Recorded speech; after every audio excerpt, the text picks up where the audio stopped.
Hello and welcome to this Infinite Runner Engine tutorial. I'm Renaud and today I'm going to talk to you about how to create a game from scratch. So I'm going to pause this one. I'm going to assume you've imported the Infinite Runner Engine in your folder, so you should have something like that, minus this one, and this two. Let's just have a look at this folder, and let's say I'm going to create some basic platformer, basically the minimal level, but with new graphics and stuff. So I'm going to create a new folder and call it my tutorial game, and that's where I'm going to put all my stuff. I usually don't want to change the contents of the Infinite Runner Engine. Actually, this one should be at this level, the top level in the assets folder. That way, if there's an update to the Infinite Runner Engine, I can simply remove that whole folder and put the new one in place. So now in my tutorial game folder, I'm gonna create a new scene, call it my level or whatever, and I'm gonna open it. If I open it, I usually don't have much in my level, only a main camera. Doesn't do much for now. So in our scene we are going to add some required elements to kickstart our game. You can find more about them in another tutorial called I guess minimal scene requirements or something like that. So in our project view, we'll go into the Infinite Runner Engine folder, go into Common, Resources, GUI, and inside GUI we'll drag the no, it's actually in prefabs GUI UI camera, and I'm gonna drag it into my scene. So I now have a UI camera. I can also do the same with the managers and starting position prefabs that are into management. So I'm gonna drag my managers, I'm gonna drag my starting position, and I'm gonna position it, well, I'm just gonna leave it here for now. Then I'm gonna create an empty game object, and I'm gonna call it level manager. I don't want to use a prefab for that because it's really specific to each level.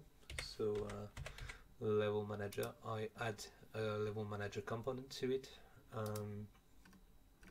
And for now I'm gonna keep things as they are here. So now I want to create a character for my game. So what I'm gonna do is I'm gonna head to Photoshop and create a new sprite. I'm gonna make it, I don't know, I'm gonna make it 512 by 512. Create a new layer. So this is not a Photoshop tutorial, but I'm gonna need to draw some stuff. So what will it be? I think it will be some tiny dude. Actually, I have this big mic on top of my tablet today, so it's not really ideal in terms of setup. Here I go. So I won't have the time today to make animations and stuff. I think I'll do that in another tutorial, but alright. And here we go. And just make it, blue. Alright, so I'm gonna save that as a PNG into my folder here. So it's called my tutorial game. I'm gonna create a new folder here called sprites, and I'm going to call this one character. Alright. Of course, this could be a sprite sheet, this could be a spine export, really doesn't matter. And now I'm gonna create a new sprite, and it's gonna be my platform.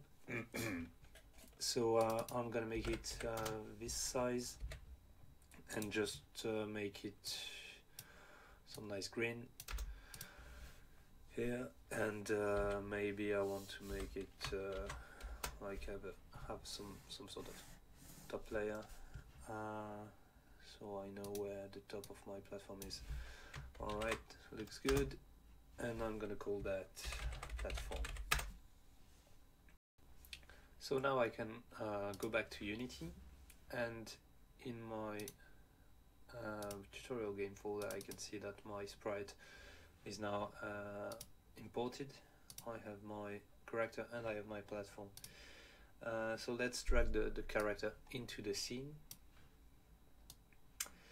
If we've set our project settings to 2D when creating the project, this creates a transform with a sprite renderer attached.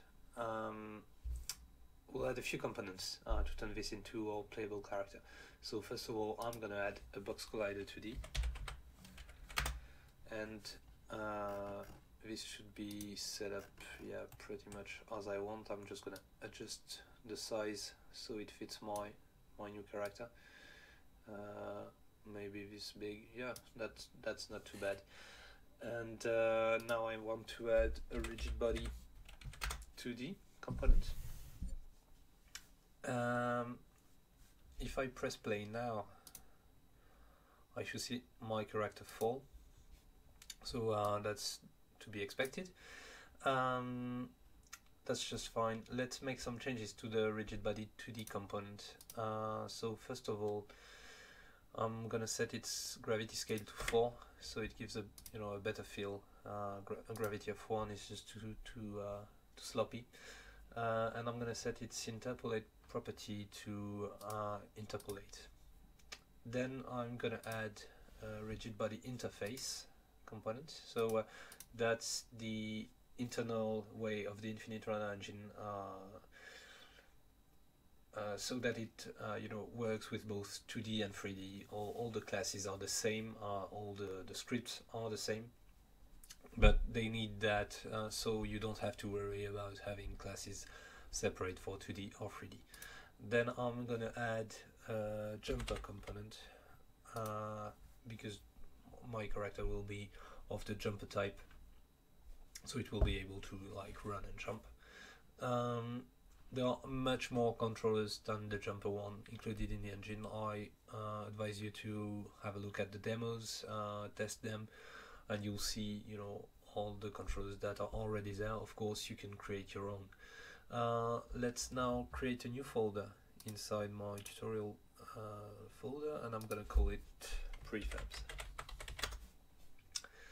Then I can go into it and take my character, drag it into my prefab folder here, and this turns it into a prefab called character. It turns blue here, saying everything went fine. So I'm done creating the character. So now let's drag our platform into the scene. Same as before with the character, it creates a transform with a sprite renderer attached. I'm gonna turn it into a working platform inside the Infinite Runner engine. So like for the character, I'm gonna add a few components. I'm gonna start with a box collider 2D. This one should be automatically set up as it's really squarey and perfect rectangle, so I won't change the settings. I'm gonna add a rigid body 2D and a rigid body interface.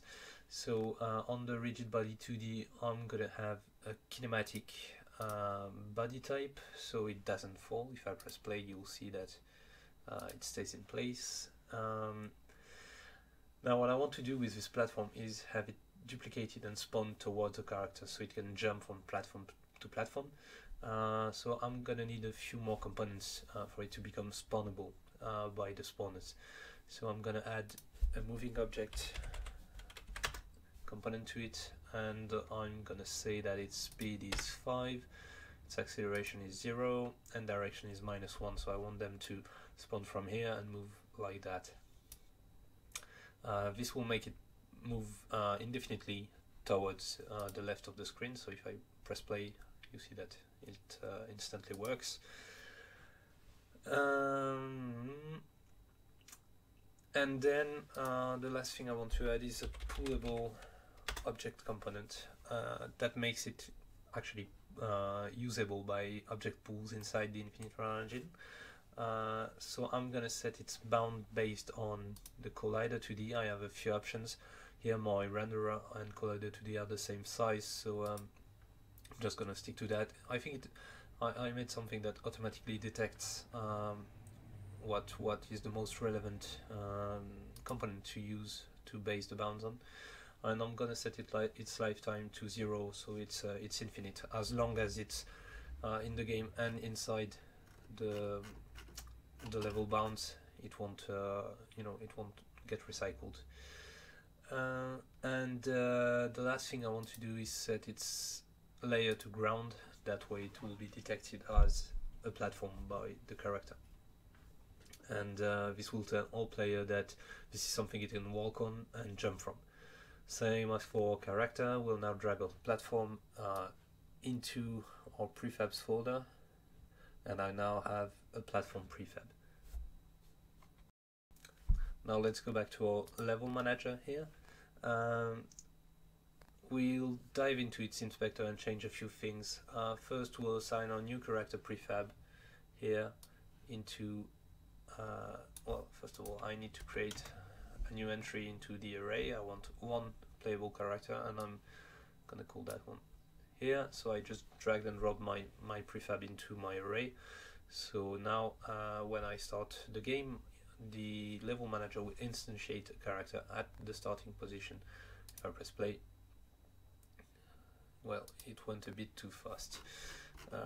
Maybe if I zoom out a little, for some reason I get an error.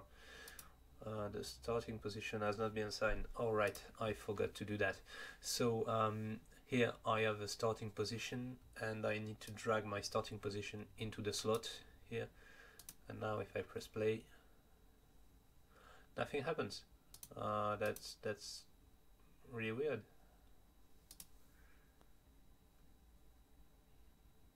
Oh yeah, that's because the that's because the bounds have not been defined.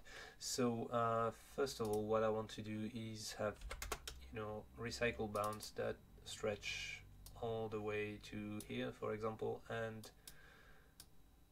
all the way like that. These are the bounds that will I'm gonna put a Z to because it's actually a 3D object. So these are the bounds outside of which the platforms will get recycled. So typically a platform will spawn here, move like that, and when it gets here, it gets disabled back to the pool, a pool of objects that the spawner will be able to pick a new inactive platform and make it move. You'll see all that in action in a few moments. Then going back, I need to set my death bounds. These are the bounds that will kill my character if he gets beyond them, and I'm gonna move them like so. So I now have my character inside of his death bounds, and if I press play, I do have, I'll remove the character that was already in the scene so you can see better. I have a character that spawns when I start the game. It spawns at the starting position and falls down, touches the death bounds and dies. Admittedly, it's not a really fun game now, but it's working at least. So you've made your game. It's not really fun. Let's maybe change the scale of the platform in the scene, this one, and make it much bigger in terms of X, right, like so. So now if I press play, I have a character that jumps, walks on the platform, and there's a game. I can double jump, triple jump actually, and if I fall, I die. That's really fun. We can make it even funnier. So to turn that into an actual game, I'm gonna create a new game object, an empty one, and I'm gonna rename it and call it my spawner. To be able to see it, because it's gonna be empty, I'm gonna add a Unity icon thing and move it here, for example, maybe here. So I'm gonna add two components to it. I'm gonna add a simple object pooler to it, and I'm gonna add a distance spawner to it. So the first thing I want to do is drag my platform into my simple object pooler. So if you're not familiar with the concept, an object pool is like a box that contains a number of objects. In this case, I set my pool size to 20, and at the start of the game, the system will instantiate 20 platforms. They'll be invisible, they'll be disabled, and every time I want to spawn a platform and make it move that way to create the level, it will pick one from the pool, ideally an inactive one, or create one if I decide that the pool can expand using that checkbox. And that way, when the platform gets outside of the bounds, it gets disabled back to the pool and can be instantiated again. This is a big difference when you create a mobile game, for example, because it won't create garbage, it won't create objects that are unused and outside of the view of your game. Really a big boost in terms of performance, and one of the big advantages to using the Infinite Runner engine. Now, moving on to the distance spawner script, what I want to change maybe is the size here. So I'll say the minimum size is 1, it's in terms of scale and it relates to my initial platform. So I'll say the size is 1 and maybe the maximum size is 5. So every time it spawns a new platform, it will pick a size, an X size between 1 and 5, and I can also, you know, have the size here to 2, and that way it will be random between 1 and 2. What else? I'm gonna need to set some clamps. So the minimum Y clamp will be 6, maybe -4, you know, and 4. That way it will spawn randomly between here and there, depending on, you know, the gap. We want our gap origin based on the last spawned object. So basically what this tells here is that it will spawn the first platform, maybe here. This platform will move here, and it will pick, after the first spawn and after each spawn, it will pick a random distance, a random gap it will apply between objects. So if we leave it at that, and just for the sake of the demonstration, I'll put 0 here, you'll see what it does. So it spawns a platform. This one is quite big, and it will always apply a gap of 1 unit. So it's if I pause here, you see that the gap between this platform and this platform is equal to 1 unit. These are the minimum grid unit in Unity. And that way I guarantee that the gap will always be you know, sufficient for my characters to jump on them. So maybe a gap of 1 is not ideal. Oh, my character fell off. So maybe I can make it, you know, 5. I'm gonna reduce the size of the platform because they are a bit too big right now. So yeah, and if I start playing, I already had a game. It's not really fun, but you know, it's a start.